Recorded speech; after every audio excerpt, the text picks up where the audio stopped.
آپ کو پتا ہے جب امام حسین کا سر لے کر نیزے میں ڈال کر دمشق میں آیا تھا جلوس، خاندان رسول کی بیویاں بھی اس جلوس میں تھی.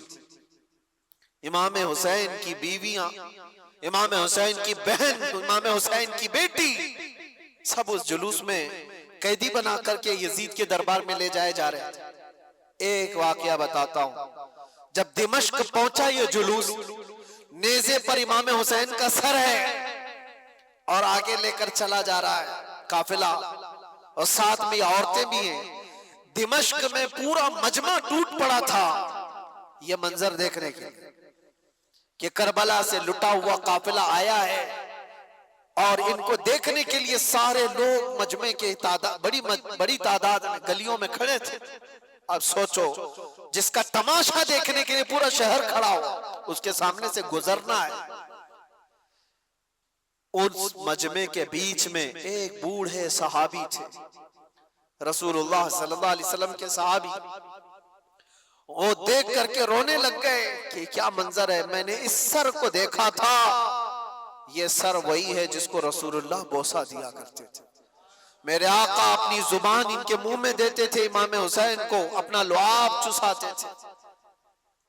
وہ صحابی دیکھ کر کے دوڑتے ہوئے مجمع میں آئے. یہ جو قافلہ جا رہا تھا اس میں دیکھ کر پہچان لیا بی بی سکینہ. توجہ چاہتا ہوں میرے عزیز، بی بی سکینہ کو دیکھ کر پہچان لیے کہ یقیناً حسین کی بیٹی ہے. قریب آئے، ہچکیاں بند گئی، کہا بچی ہماری زندگیاں قربان تمہارے گھرانے پر، ہم کچھ نہیں کر سکے، ظالموں کی حکومت نے تمہارے بابا کو شہید کر دیا. بچی بتاؤ، میں ملک شام میں دمشق میں رہتا ہوں، کوئی حاجت ہو تو مجھے بتاؤ. اس موقع پر جو بھوکے اور پیاسے قیدی آئے وہ اپنی حاجت کیا نہیں کہہ سکتے تھے.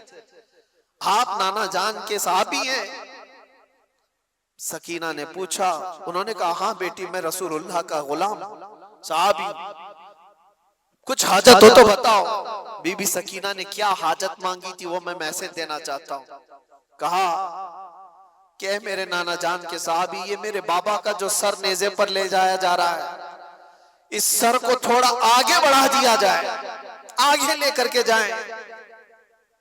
اس صحابی نے پوچھا کہ کیوں، ایسی خواہش تمہاری کیوں ہے؟ کہا بات یہ ہے کہ اس کٹے ہوئے سر کو دیکھنے کے لیے جو مجمع عمر پڑ رہا ہے، جو لوگ آ رہے ہیں، وہ سر کو دیکھتے دیکھتے ہماری عزتوں کی طرف بھی نظر کرتے، ہمارے پردے کا خیال کرتے ہوئے میں یہ چاہتی ہوں کہ سر کو آگے لے جایا جائے تاکہ لوگ سر دیکھنے میں مصروف رہیں اور ہمارے پردے کی پابندی ہو سکے. اس موقع پر اگر کوئی اپنے پردے کی پابندی کا خیال کرتی ہو، یہ گھرانہ حسین کا ہے، جس کا پورا گھر لٹ چکا ہو، اور اس وقت 9 سال کی بچی یہ کہتی ہو مجھے میرے پردے کی فکر ہے. میں اپنی بہنوں سے پوچھتا ہوں، گھر کی خواتین سے پوچھتا ہوں، تمہارا کیا لٹا ہے کہ تم بے پردہ باہر گھومتی؟ تمہارے ساتھ کیا ہوا ہے؟ کچھ نہیں ہوا. قیامت کے دن اس بی بی سکینہ کا بھی سامنا کرنا ہے، فاطمۃ الزہرا کا بھی سامنا کرنا ہے. ان خواتین کو پتہ نہیں ہے اسلام کا چہرہ جو بگاڑ کر کے رکھی ہیں. دنیا تمہیں، یہ ہوس کے پجاری تمہیں صرف استعمال کرنا جانتے ہیں، کوئی عورتوں کے حقوق کی بات نہیں کرتا. یہ ناٹک ہے، یہ ڈھکوسلا ہے جو وومن رائٹ کی بات کرتے ہیں. عورتوں کے حقوق کے ہم علمبردار ہیں، پاسدار ہیں. کون سا عورتوں کے حقوق؟ یا عورتوں کے حقوق کی بات نہیں کرتے، عورتوں کو ننگا اسٹیج پر نچانے کی کوشش کرتے. یہ سارے وہ کتے ہیں رال ٹپکاتے ہوئے عورت کو ننگا دیکھ کر مزے لینا چاہتے ہیں. اور ہماری بچیوں کو ایسا لگتا ہے کہ یہ آزادی ہے. آزادی ہے؟ آزادی نہیں، یہ جہنمی زندگی ہے. اللہ نے تمہیں اشرف المخلوقات بنایا، تم جانوروں کی طرح زندگی گزارنا چاہتے ہو. جانور تو کپڑے نہیں پہنتے، اور یہاں عورتوں کو ایسا لگتا ہے جتنا شارٹ لباس پہنے گے اتنا فیشن ہے، جتنا کم کپڑا پہنو تو فیشن ہے. کم کپڑا پہننا اگر فیشن ہے تو کتے اور جانور جو بھینس ہے وہ تمہارے سے زیادہ فیشنیبل ہے، وہ تو ایک بھی کپڑا نہیں پہنتے. کیا ننگا رہنا کوئی فیشن ہے؟